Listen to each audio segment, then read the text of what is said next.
Hello friends, welcome to my channel.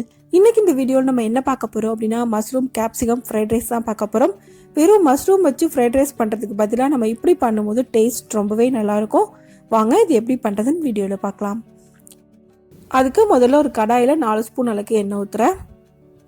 எண்ணெய் heat ஆனதுக்கு அப்புறமா வெங்காயத்தை ஆட் பண்ணிக்கலாம். வெங்காயத்தை ஆட் பண்ணி நல்லா ஃப்ரை பண்ணிக்கங்க. வெங்காயத்தோட கலர் நல்லா சேஞ்ச் ஆகணும். இப்போ வெங்காயம் நல்லா ஃப்ரை ஆயிடுச்சு. இப்போ மசாலாவெல்லாம் ஆட் பண்ணிடலாம். 1 ஸ்பூன் அளவுக்கு ரெட் சில்லி பவுடர், 1/2 ஸ்பூன் அளவுக்கு மஞ்சள் தூள், 1 ஸ்பூன் அளவுக்கு கரம் மசாலா, 1 ஸ்பூன் அளவுக்கு மிளகுத்தூள் ஆட் பண்ணுறேன். அடுத்து இது கூட 1 ஸ்பூன் அளவுக்கு ரெட் சில்லி சாஸ், 1 ஸ்பூன் அளவுக்கு சோயா சாஸ், 1 ஸ்பூன் அளவுக்கு டொமேட்டோ சாஸ் ஆட் பண்ணிக்கங்க. இது எல்லாத்தையும் சேர்த்து நல்லா மிக்ஸ் பண்ணிக்கலாம். மசாலாவோட பச்சை வாசனை எல்லாம் போகணும், அந்தளவுக்கு இது நல்லா ஃப்ரை பண்ணிக்கங்க. 1 நிமிஷம் போல் ஃப்ரை பண்ணால் போதும்.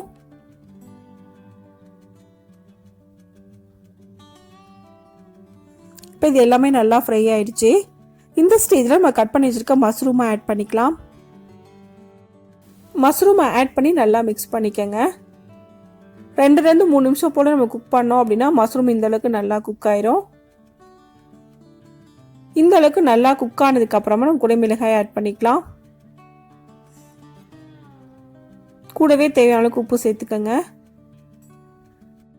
இப்போ இது நல்லா மிக்ஸ் பண்ணிக்கலாம். குடைமிளகாய் சேர்த்ததுக்கு அப்புறமா ரொம்ப நேரம் குக் பண்ண வேண்டிய அவசியம் இல்லை. 2 நிமிஷம் போல குக் பண்ணாலே போதும். இப்போ 2 நிமிஷம் போல குக் பண்ணியிருக்கேன். இந்த அளவுக்கு நல்லாவே குக் ஆயிருக்கு. இந்த ஸ்டேஜில் நம்ம ரைஸ் ஆட் பண்ணிக்கலாம். நான் இன்னைக்கு 1 கப் அளவுக்கு பாஸ்மதி அரிசியை வடிச்சு நல்லா ஆற வச்சு எடுத்து வச்சிருக்கேன். சூடோட போட்டிங்க அப்படின்னா ரைஸ் ஃபுல்லாகவே உடஞ்சிரும். நல்லா ஆற வச்சு கொஞ்சம் கொஞ்சமாக இது மாதிரி ஆட் பண்ணிக்கங்க. இப்போ இதை ஹை ஃப்ளேமில் வச்சு கீழேருந்து மேலே நல்லா மிக்ஸ் பண்ணணும். சாதம் உடையாமல் பொறுமையாக மிக்ஸ் பண்ணிக்கங்க. இப்போ இதுக்கு தேவையான அளவுக்கு உப்பு சேர்த்துக்கலாம். உப்பு நல்லா ரைஸ் கூட மிக்ஸ் ஆகணும், அதுக்காக நல்லா ஒரு தடவை மிக்ஸ் பண்ணி விட்டுக்கோங்க. நான் இன்னைக்கு பாஸ்மதி அரிசியில் பண்ணியிருக்கேன். நீங்கள் நார்மல் சாப்பாடு அரிசியில் பண்ணால் கூட டேஸ்ட் ரொம்ப நல்லாவே இருக்கும். சாதம் உடையாமல் பொறுமையாக மிக்ஸ் பண்ணிக்கோங்க. ஃபைனலாக கொஞ்சமாக கொத்தமல்லி இலை மட்டும் ஆட் பண்ணிக்கலாம். கொத்தமல்லி இலை சேர்த்து ஒரு தடவை மிக்ஸ் பண்ணதுக்கு அப்புறமா நம்ம அடுப்பை ஆஃப் பண்ணிடலாம். இப்போ நமக்கு mushroom capsicum fried rice ready ஆயிருச்சு. இந்த ரெசிபி செய்கிறது ரொம்ப ஈஸி. இந்த ரெசிபியை இதே மெத்தடில் நீங்களும் செஞ்சு பாருங்கள். இந்த வீடியோ உங்களுக்கு பிடிச்சிருந்தா லைக் பண்ணுங்கள், ஷேர் பண்ணுங்கள், கமெண்ட் பண்ணுங்கள்.